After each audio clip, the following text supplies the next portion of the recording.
past several years and the lengths he has gone to try and put a hit piece together. This reporter has been working on a story about me for 2 years. After 2 years of trying to get me to sit with him for an interview, he contacts LSU on Tuesday as we were getting ready for the first round game of this tournament with more than a dozen questions, demanding a response by Thursday, right before we're scheduled to tip off. Are you kidding me? This was a ridiculous deadline that LSU and I could not possibly meet, and the reporter knew it. It was just an attempt to prevent me from commenting and an attempt to distract us from this tournament. It ain't gonna work, buddy. Unfortunately, this is part of a pattern that goes back years.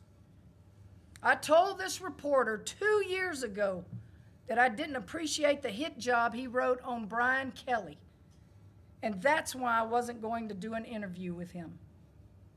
After that, the reporter called 2 former college coaches of mine and left multiple messages that he was with me in Baton Rouge to get them to call him back, trying to trick these coaches into believing that I was working with the Washington Post on a story.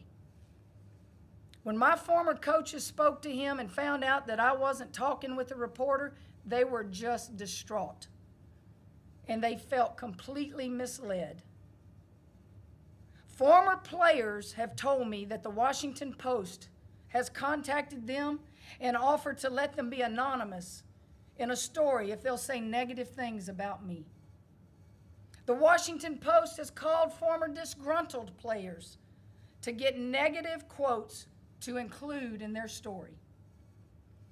They're ignoring the 40-plus years of positive stories that people or they have heard from people about me.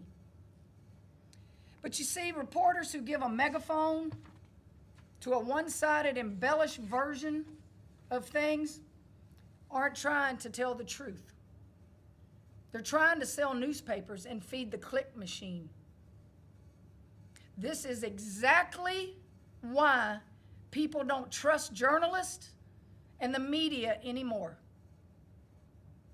It's these kinds of sleazy tactics and hatchet jobs that people are just tired of.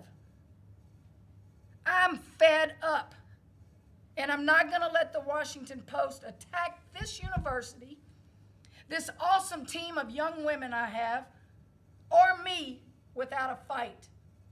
I've hired the best defamation law firm in the country, and I will sue the Washington Post if they publish a false story about me.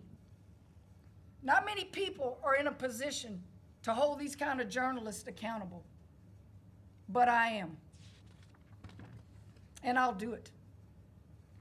That's all I'm going to say about this right now. And now I'm going to get back to talking about my basketball team and winning this game tomorrow.